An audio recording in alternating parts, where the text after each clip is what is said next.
look at my computer and find out how much people hate me every day. But the thing about human nature is we always see that, right? And we don't see the love. We just the hate. The one comment about something stupid that just really sits on you. Wherever you guys are watching this show, I would truly appreciate it if you follow or subscribe. It helps a lot with the algorithm. It helps us get bigger and better guests, and it helps us grow the team. Truly means a lot. Thank you guys for supporting, and here's the episode. All right, Perry Lunsford here today. We were just talking. You used to have an afro. I had the most beautiful fro. I mean, I don't know if it was afro. It was more... Yeah. We're going to have to throw up a picture on the video. Yeah, I'm going to have to find you one. That was when you were in the Air Force, you said, right? I was in the Air Force when I was in high school. My aunt was cool enough. I have this Aunt Chrissy and Uncle Ray that always took really good care of me. And I had just a little bit of curl. And there was this product they'd give me. They would curl it up just a little bit more. And for me, it was always just, even today, whatever makes me stand out a little bit more than everybody else. You know, why do I wear a puka shell necklace like a douche? Well, whatever. Even if it means you're just making fun of me, I'll take it. Whatever makes me stand out. Now I want to know why you wear that necklace. My grandmother gave me a puka shell necklace when I was in 4th grade. And I put it on, and all I ever wanted to be was a surfer when I was a kid. And growing up in Texas, there was no surfing. Yeah. So I love surfing now. Learned to surf. I'm a half crappy little surfer, but I love it. And it was just, I put it on in 1984 and I haven't taken it off since. This is certainly not the first, you know, they last about 3 years before they explode all over the place. But I don't know. I like that people make fun of me. Anytime anybody makes fun of me, it just means they're paying attention. So interesting. Yeah, I'm dealing with some haters, and it's always from below, as Grant Cardone says, right? Right. Yeah. You know, I wake up every morning at 4 a.m. not because that's what successful people do, but because that's when I get up. And I wake up every day, and the first thing, yours is going to be worse than mine. The first thing I do is look at my computer and find out how much people hate me every day. But the thing about human nature is we always see that, right? And we don't see the love. We just the hate. The one comment about something stupid that just really sits on you. And you get to this place where you're like, is anybody listening? Does anyone care? Right? And then all of a sudden you'll be in an event, and there's like a line of people who want to talk to you, and they're like, you know, when you said this, that affected me this way. And so I always try to work really hard to keep that mental note in my head when I'm reading how many people think I'm a douchebag. Right. But haven't you ever noticed that every single one of those people, when you go to their profile, there's either a picture of their dog or their profile is always locked down. If it's not locked down, it's full of Jesus quotes. A lot of them do seem like alternate accounts. Yes. Yeah. I've noticed that. It's like a private account that's not their main account. Right. Well, because everybody's tough when nobody's listening. So. Right. But yeah, it's never like a real person. Rarely. It's rarely like an actual person with actual photos of themselves. It's usually some weird account, I've noticed. Yeah. Right. Yeah. And everything they're saying is, but isn't that life, right? Everybody's just projecting everything on other people. Yeah. Like every opinion you have of other people is most of the time, until you get to know them, an opinion you have about yourself that you're just projecting on them. So that's deep, man. That's is deep. It? But it's true. It's just true. It's true. Because I used to be a hater, not online, but just like from a distance. Right. And it was all my insecurities I was projecting. You know, one of the things that I've learned, one of the things that I try to preach to people all the time is you will never know love until you learn to love yourself, right? The day that you can learn to love yourself the way you love your children, right? So if you have kids, I would say, you know, what could your kids do to you to make you not love them anymore? Right? If they became a drug dealer or a drug addict, or they went to prison for doing something bad, would you stop loving them? No, of course there's nothing your kids could do that would make you stop loving them. There might be things that they could do that would make you stop talking to them, but you would never stop loving them. Right. And if you can learn that same thing about yourself, the whole world changes. Yeah. Like when you love yourself, your relationship with your spouse, your relationship with your friends, your business partners, your children, Man, it goes from, what you think is a level 10 to a real level 10. Do you guys spend a lot of time or money or both on food, especially cooking and ordering delivery? Well, look no further than Factor, guys. Factor's got delicious, ready-to-eat meals that you could cook in just 2 minutes. They got over 35 different options to choose from every week. They got Calorie Smart, Protein Plus, and Keto. They got what you need for your diet. They got over 60 add-ons to help you stay fueled and feeling good all day. What are you waiting for, guys? Get started and get after your goals. Restaurant quality food, guys. I've had quite a few meals. I've tried other meal prep companies. Factor is actually my favorite by far. The taste, the flavoring, the spices, all top quality. They got breakfast, they got midday bites, whatever you need. No prepping, cooking, or cleanup needed. This is huge, guys, but you just throw it in the microwave for 2 minutes and you can eat right there. You can pause or reschedule your deliveries anytime. So it's a perfect solution if you're looking for something fast, something premium with no cooking required. They've also done the math. It's cheaper than takeout and it's dietitian approved to be nutritious and delicious. Head to factormeals.com/DSH50 for 50% off. DSH50 at factormeals.com/DSH50. Absolutely. Yeah. I just started doing it so I can speak from experience, but yeah, I went on some self-love journeys recently and, it really impacted my relationship with my fiance and my friends. I mean, it doesn't mean you think you're perfect. I know I'm not perfect. I'm like the most far removed thing from perfect, but I love me, right? I know I'm flawed. Now, I'm working every day to stop being flawed, knowing I'll never achieve that goal. Right. But yeah, the day you learn to love yourself, no one can hurt you. Yeah. Those haters doesn't mean that they're not going to kind of like sting in your head. Maybe I need to get rid of this puka shell necklace, right? But if you learn to love yourself, no one can hurt you. Yeah. And that's when real love starts. When was the moment you realized that? Was it after the Air Force or? Yeah, it was way after the Air Force. Yeah. When I was 25, I moved to Korea, right? And I moved to Korea for the Air Force.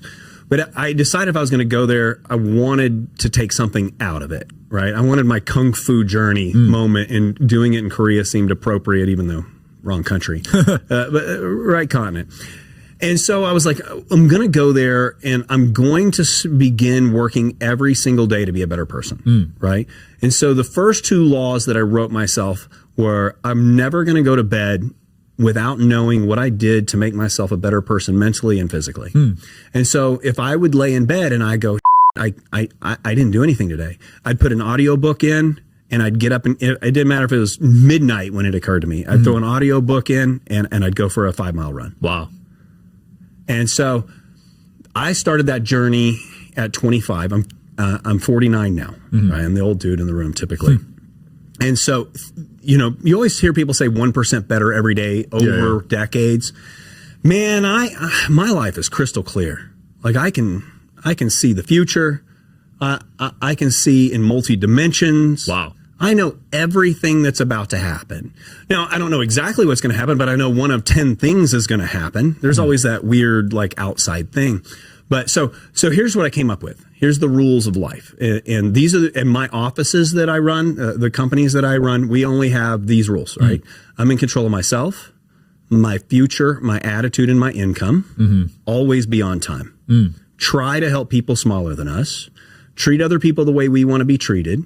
Work every day to be a better person, mentally and physically, smarter, stronger. Forgive, be happy, and have fun. Wow. Right? And we put be happy and have fun in the back because if you try to be happy and have fun without the other ones, it ain't going to work. Right? That just makes you a So yeah, those are the only rules we have.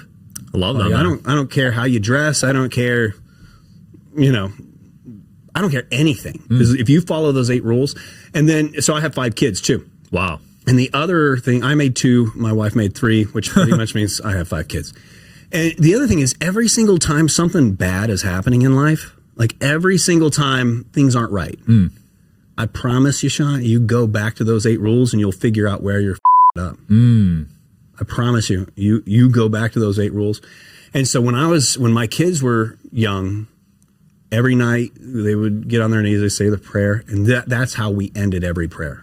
I'm in control of myself, my future, my attitude, my income. And so you got these, like, I've got videos of my son and my daughter when they're like, barely able to speak. And I would say it and they'd repeat themselves and they'd end it with an amen. But yeah, they have those printed up in their rooms, hanging on the wall.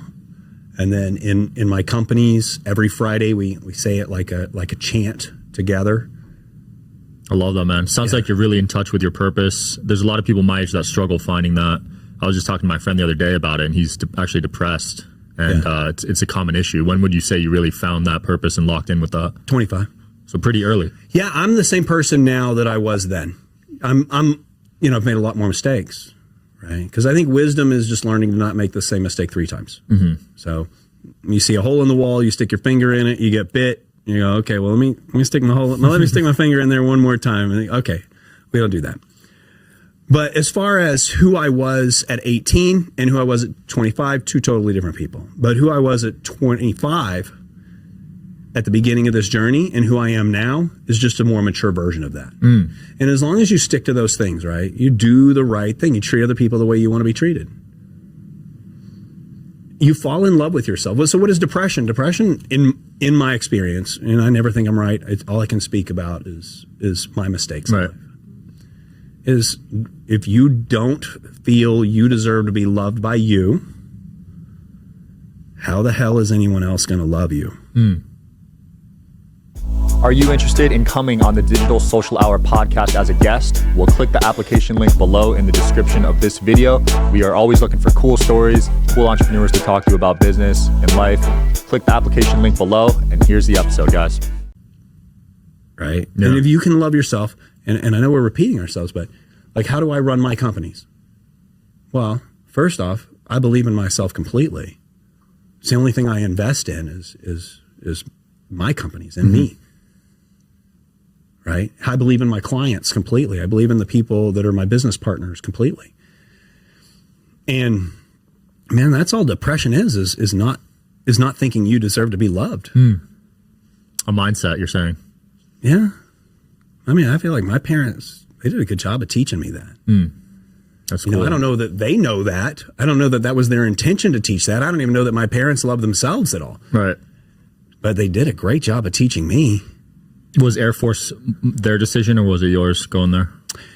I think that the Air Force was the best, worst decision I've ever made. I was going to join the Navy, and my dad sat me down, and he was like, "Son, I know you," and he was Air Force. Okay, right? He was Air Force and he really wanted me to go Air Force, and he's like, "Why are you going in the Navy?" And I was like, well, they have more money for school. And he's like, isn't the GI Bill just pay for school no matter what? And I was like, yeah, I don't know. That sounds good. But I really want to go in the Navy. It was probably because of the movie Top Gun, honestly. And he was like, I know you, Perry. Really, the only thing you care about is girls. There's not a lot of girls on that boat. And so I joined the Air Force. There's more girls in the Air Force. There's way more girls in the Air Force. And so my dad always told me if I had to pick one branch, it'd be the Air Force, actually. He was in the Navy. Yeah, it was great. It's an amazing experience, and it's frustrating to me that more people don't do it. So I grew up remarkably poor. Oh, yeah? Very, very, very poor. My father owned his own business, but when I was a kid, we didn't have running water. Damn. We didn't have carpet. We just had particle board on the floor. We didn't have paint on the walls or texture. We had just sheetrock up, and we would sneak into town in the middle of the night and steal water from fire hydrants and bring it back. My brother and I would share a bath, and then my other brother and my baby sister would share a bath, and then my parents would share a bath. Now, my dad worked really, really hard for his company, and for the company he was building. So by the time we graduated high school, we lived in a normal neighborhood. Okay. But I'd never been on a real vacation. Damn. I'd never left Texas, really. I think one time I visited an aunt in South Carolina, but I was so young, I don't remember. Yeah. I'd never read a book. Growing up in Texas in the 70s and 80s, I think I'd met one black person. I'd never had a gay friend back then. And then I joined the Air Force. They showed me the world. They paid for 3 degrees. My first best friend is a black guy. And I'm like, this is the most amazing on the planet, right? And so, when I said I was a different person at 18 than I was at 25, and all it was I started reading, and I started caring, and I started exploring, and I started traveling the world, and seeing and learning that I wasn't important because I'm not. So you got humbled. Yeah, I mean, we're nobody. I mean, we're what are we? Listen, in the grand scheme of things, you have millions of followers, and the truth is, man, you're nobody. Yeah, there's billions of people. Yeah, nobody. 8 billion. And then if you pan back, right, it's all relative. Einstein, just keep panning back. I mean, in 2-3 generations, no one will even know us. You think it's gonna take that long? You think shorter? I think it's way shorter. I think it's way shorter. I read this short story one time, and I wish I could give credit to the person who wrote it. I can't think of their name, but they wrote this short story, and the idea was that when you die, you go onto a subway train, and that's like your purgatory. And you have to stay on this purgatory subway train until the last person says your name. Right. And so, some people might come on and they're homeless and they're only on that and maybe they're not, maybe they just walk right through. Right. And then you got other people and, their great grandkids or their great grandkids. And then, you got poor Henry VIII who's still stuck there.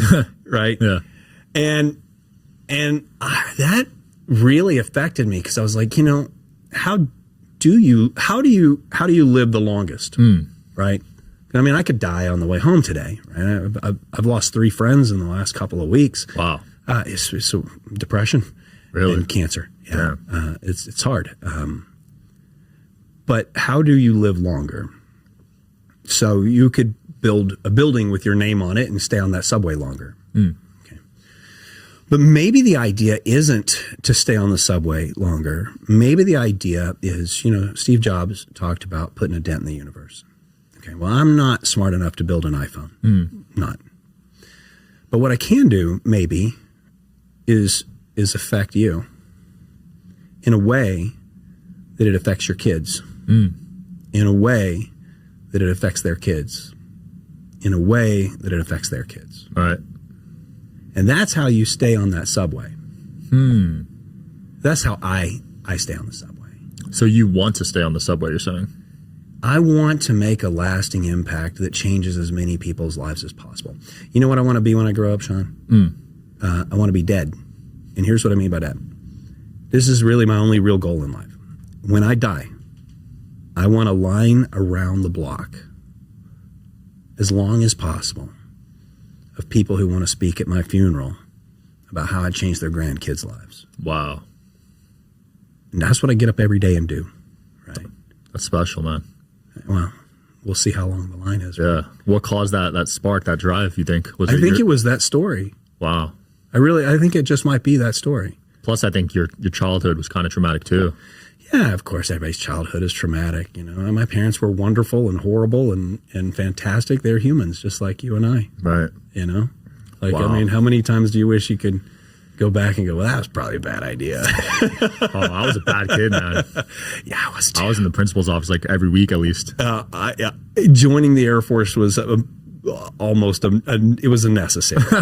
Yeah, if they hadn't shown me the world and shown me how insignificant I was, because that was one thing different about the way that I was raised than the way I raised my children is, we thought we were important, and we weren't, right? And so I try to teach my children that they're not important. So therefore, you better work a whole lot harder if you want to be somewhat important. Yeah. Right. When I say bad kid, it's funny looking back because I talk to my friends now, similar things, right? They ended up in the principal's office, but I think we were just a little different than everyone, not trying to fit in the mold. Right. And it's actually like a good thing to stand out. Yeah, nobody wants to do that. Yeah, everyone wants to conform and blend that's in. why we were talking right before we started, like between the puka shell necklace and the fro and the sweats. Yeah. Just be yourself. Just be you, bro. Right? Stand out in a crowd. Be awesome. I have zero interest in being famous, right? But I've also learned that it's a lot easier to affect people. It's a lot easier to make money. It's a lot easier to help people. It's a lot easier. It's an amazing megaphone. Right. Right. I mean, your thoughts reverberate around the world. Every day, your thoughts reverberate around the world. But there's other great people whose thoughts should be heard, but because they're afraid of standing out in a crowd. Those are my favorite guests. The ones that don't have a following, but they have so much value, and they can't really articulate it in a way of the modern era of social media, right? Because they don't want to be on there or they don't like it. You know what I mean? Yeah. Well, I mean, I'm 49 years old. I have the very best life in the world. I think most people, if they knew that life intimately, they would think it was very provocative. It's not. It's just a life, right? I just don't give a what people do or do not know about me. But in order to help the people I need to help, in order to create that line, I've been doing this for a long time. You know, I used to own a chain of fitness centers. That's where I met my wife, and we did really well.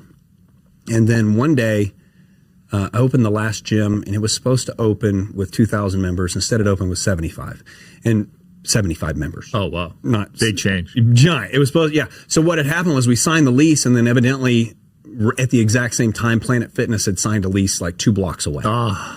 And so, so I'm like freaking out, right? I'm going from living large, having a great life, building this company, having fun, working out all day, surrounded by amazing humans. And all of a sudden I'm like, I'm going to lose everything. So I start reaching out to consultants, and I'm like, hey, I need help. And I would kind of describe my situation to them. And they're like, yeah, we're not really interested in you. But here's what we would recommend. Just go be famous on social media. And I'm like, yeah, I don't want to do that. and everyone I talked to said the same thing. Just go be famous on social media. Just, you know, you own a gym. You don't need to be famous all over the world. You need to be famous in a 5-mile radius. And I would say, yeah, I don't want to do that. And they all said the same thing. And they go, well, then go broke, ding dong. And so I'm like, okay, well, here we go. And so we just started doing that with the gyms, and it worked, right? We were able to, you know, that gym never had a chance, and it worked for a few years. And then Planet Fitness came in, opened up next door to every other gym I ever that I owned. And then, like every other entrepreneur in the world, you should just drop it, walk away, fail fast. Everybody says fail fast. The books say fail fast, but entrepreneurs don't fail fast. We're not capable of it. Right. I mean, the personality trait that makes you build that is the same personality trait that's not going to let you walk away from it. So instead, I sunk everything into it and lost everything. Ultimately, Planet Fitness destroyed us. They were cheaper than you, right? I mean, it's a different business model. Our business model was helping people, and their business model is pretending to help people. Right? So I'm just no good at being fake. I can't fake. I can't fake it. I've been to one, and it's not a pleasant vibe to work out in, because it's all about energy, right? Now I pay for the highest membership here, lifetime. Right. It's like $250 a month, and I just feel amazing in that environment. But that's because Lifetime's goal is to make you pay $250 to make sure you come, to make sure that you achieve your goals. Theirs is they got rid of everything that makes people come. So there's no bench press because people who come use a bench press. There's no squat rack because people who come use a squat rack. There's a whole lot of treadmills. Why? Because treadmills are a waste of your time. And so you can't even grunt in there. No. They kick you out. So the traditional gym model was you work hard to make sure everybody comes and you help people.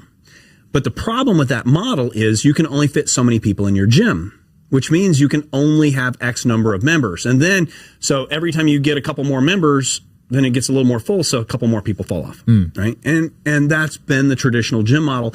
And that was fine when there wasn't, before inflation, that was fine when there wasn't 15 gyms on every street. And then when the 15 gyms on every street came and inflation comes, so Planet Fitness, their business model works like this. What if we get rid of all the people who show and only keep the people who don't? Well, how do we get rid of those people? Well, we just get rid of the equipment that they want. We get rid of the bench press. We get rid of the squat rack. We get rid of the... that's what they did? Yeah, that's exactly what they did. It's brilliant. It's creepy. It's disgusting. But it's the most brilliant business model for a creepy on the planet. Yeah. And so they got rid of everything that makes people come. And then if you do come, we'll kick you out for grunting. Because we're not judgmental. Yeah. Like the most blue hair ever, right? And so they destroyed me. I'm living on Klonopin and crying in the closet. I don't know what to do. You lost everything. I lost everything, Bob. Wow. Like, you were a millionaire at the time. I was not a millionaire. Okay. I made a really good living. But in the gym business now, that's really difficult to do. I mean, I had friends who were, but that's really difficult to do. And losing those gyms was the best thing that ever happened to me. Wow. By far, right? By far the best thing that ever happened to me. At the time, It did not feel like the best thing that ever happened to me. But I know you just talked to Cardone, right? Yeah. Yeah. And so I had just read Cardone's 10X. And it had I've been an entrepreneur. I was in the Air Force for 10 years. Even when I was in the Air Force, I bought, built, and sold hot rods. Okay. I've never had a job. I worked at Arby's for 2 weeks once. I've never had a W-2 other than in the Air Force. And I'm like, well, I got to get a job. And I can't afford to start my own company because I don't have a runway. I'm driving a smart car because my payments are $95 a month on this thing. I don't know how to feed my family. I have this big, beautiful home I'm going to lose. And so I'm starting to feel that depression, right? I definitely have major anxiety. And so the first thing I did was get that under control. And the way I get it under control is, for me, I go to the worst case scenario. Okay, what's the worst thing that could happen? Okay, I lose my house. Okay, I lose my smart car. Okay, but what do I still have? Well, I still got my smoking hot redhead. She ain't leaving me because I lost a company. That's a real one. Yeah, that's my girl. She ain't going nowhere. Some people would leave for that, you know. Not mine. Not my smoking hot redhead. My girl's the best, right? I still got my kids. They ain't going to leave me. You know, we grew up poor. I didn't care we were poor. Right? My kids don't care. We've been poor. We've been wealthy. We've been everywhere in between. And we've done both, right? Back and forth. I'm not losing my kids. I'm not losing my friends. So what am I losing? A house? A fancy dinner? Okay, there's my worst case scenario. I still have all the great things. And so as soon as I identified that, the anxiety went away, right? Then I got to get a job. Now, I just read 10X. I got a cousin who was in insurance, called him, and he's actually the person who told me to read 10X because he saw this coming. So I called Blake, my cousin. He's like, I go, listen, man, I've never done anything for money before. Like, everything I've always done was just to do good into the world, and then the world would return that with a little bit of money. And he's like, that's true, but there's such a thing as margins, right? Why don't you do good in the world in a direction where there's margins? And insurance is a great way to do that. And I go, well, where do I do that? He was like, well, why don't you just start with Indeed, ding dong, right? So that's what people message me. I probably get 10 a day at least. Like, hey, how do I get started? Where do I get started? Indeed. That's where you get started, on Indeed. Go find a commission sales job. And then that's where you'll find your mentors, because those are the people who need you to be successful. Right. The incentives are aligned. The incentive, that's so much better than I put it. So the incentives are aligned. So you just go on Indeed and find a commission sales job. And now, is that one going to be the very best position for you for the rest of your life? No, man. Like, is talking to me today the very best thing you could do for the rest of your life? Probably not. This is a good interview, man. It's fun. But I mean, that's not why we do things. We do things because, like Jim Rome says, it's not about how much I can make. It's not about what you're going to give me. It's about who I become along the way. And if you want to become something more, go do something really freaking challenging. Right? And commission sales is the greatest way to fix your problems. So go make some money, learn from a mentor, and then once you're in that world, you can go find something better. You can go find something. Maybe you can find a better product. Maybe you can find a better mentor. Maybe you're the better mentor. Right? Now you know which books. Now you're in there and you go, well, I'm failing at this. I'm failing at that. I'm failing at this. Therefore, I need to go find a book on this, this, and this. I'm failing at marketing. Well, I better go read, $100 million leads, right? I'm not grinding hard enough. I better go read 10X, right? I don't like sales. Well, I better go read Sell or Be Sold, right? And so once you're in there, then you can go. Right. And that's how you get out. And so I went in. I went on Indeed. I put my resume in, and nobody called because I've never had a job. And I got one call or one email that said, show up at this time at this place. And I looked at my wife. And I was like, this looks like I'm not going. And she's like, yes, you are. And I go, baby, I love you. These people are going to try to make me sell some MLM junk. I'm not going. And she said, baby, you've never had a job in your whole life. You've never been in an interview in your whole life. You've interviewed hundreds of people. You've never been in an interview. Put an effing suit on and go practice. And so I walked in and I met the people that are still my friends today. They were bragging about how much money they made because that's how you do a commission sales thing. And what was the company? It's a health insurance company. Okay. Yeah. And that's what you ended up getting into. That's what I right? ended up getting into. And so I started there. I said, they were like, well, I make $350,000 a year. And I was like, and back then, this was before they were my friends. I was like, these guys are goofballs, man. If these guys can make $350 a year, I'm going to do that in my first 6 months. And they've been there for 6 years. I'm going to blow the away. And so, so I started, and then the first day they gave me a list of phone numbers, like B leads, like just numbers. And they were like, all right, call these people. And I was like, really? Like, this is 2018. This is how you're getting leads. And they're like, yeah, it's been working like this for generations. I'm like, okay, bro. And so I start making those phone calls, and I'm annoyed, and I'm not doing anything. And the girl next to me who started the same day, she got a sale. Wow. And I was like, that right. And so I heard her in the office with my friend, the guy who's now my friend, Nate. And he closed this deal, and he comes in, and they're like, well, you know, Stephanie or whatever her name is got a deal. And I was like, that. So I start grinding. Right? So it took me about an hour to get a sale. And then the next day I come in and I find out that she sold her Aunt Chrissy, and it wasn't from those numbers. And so they give me a new sheet of paper, and I was like, and they go, all right. I go, well, what am I doing today? And they were like, well, you're going to dial these and do it again. You got a sale yesterday, do it again today. And I was like, okay, cool. And then they walk back out of the room. And so I was like, screw this. I'm going to do the same thing I did at the gyms. I'm just going to start blasting social media. Got 2 sales that day. Nice. And I did that every day for the next 6 years. And the commissions on each sale are pretty good, right? They're insane. Yeah. So the nice thing about it is, you know, like when is sales right? And sales is right when it's the right thing for the client, the right thing for the company you're representing at the moment, and the right thing for your family. When it's all 3 of those. That's when sales is ethical. That's when sales is right. Yeah, because you're helping the client save money, the company's making money, and you're making money. Right. And so, and like, I just have this thing. I can't sell in an unethical way. I can't do it. Again, you know, I've been that in life, and I won't be that again. I've done things I'm not proud of in life when I was younger. I'm not going to be that again. Right. Like maybe you, when you were a kid, there probably was times when you probably should have gone to jail for that. Right. I was willing to be in the gray area when I was younger. Yeah. And now I would never, because I believe in karma and energy. And yeah, karma is everything, bro. Yeah. Yeah. And so I just can't put that out in the universe.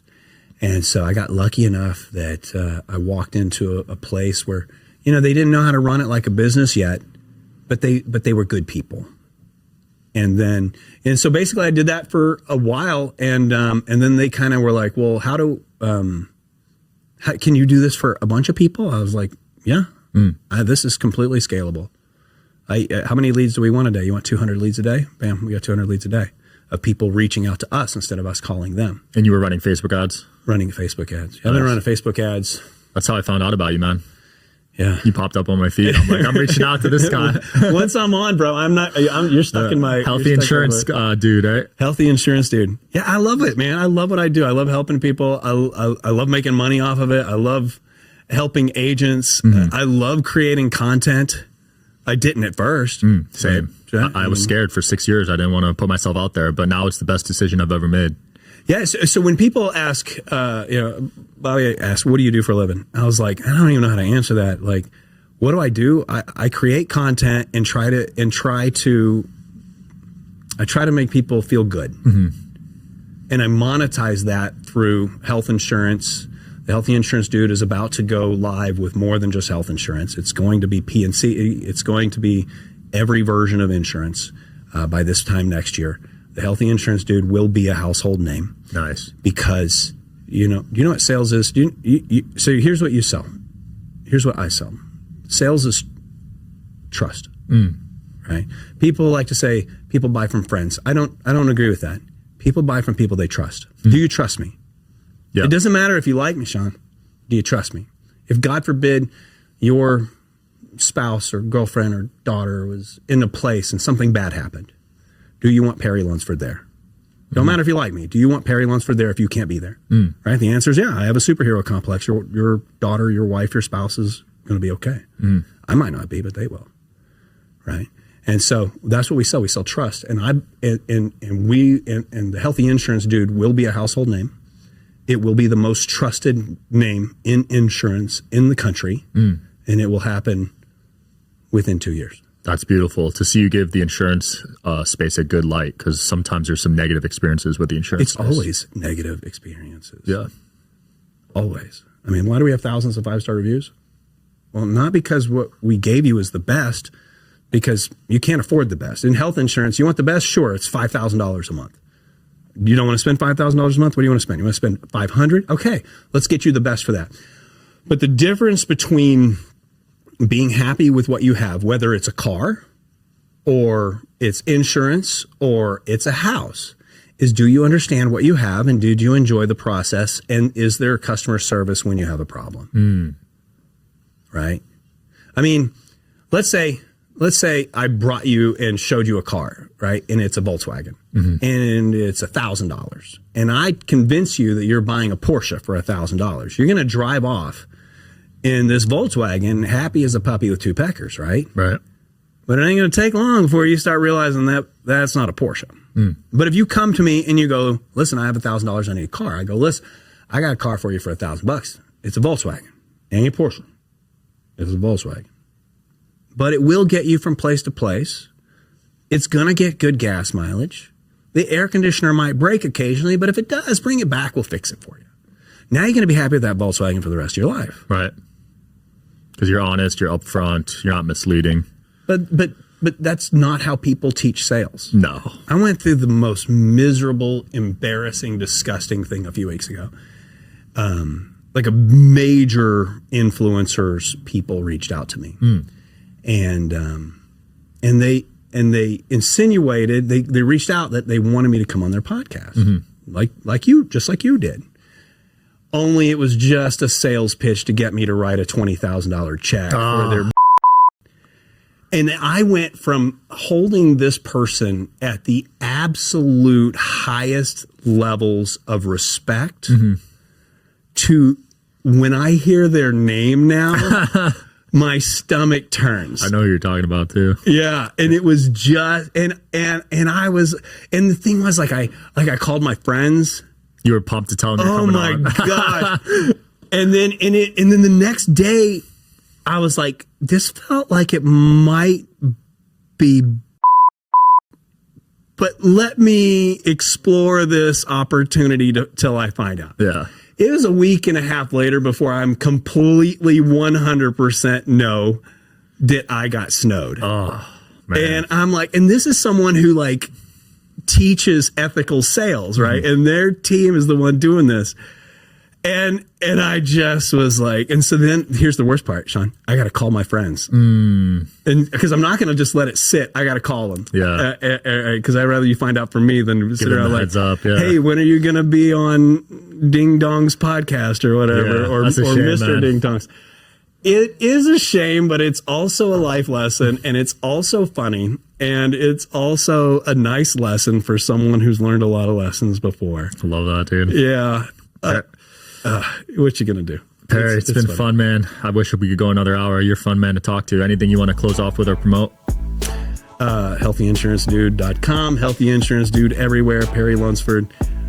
We will be the biggest brand in insurance. Love it. We'll do a follow-up episode in 2 years when you're the biggest, man. I appreciate you, man. Thank you for your kindness. Absolutely. Thanks for watching, guys. As always, see you tomorrow. Bye-bye.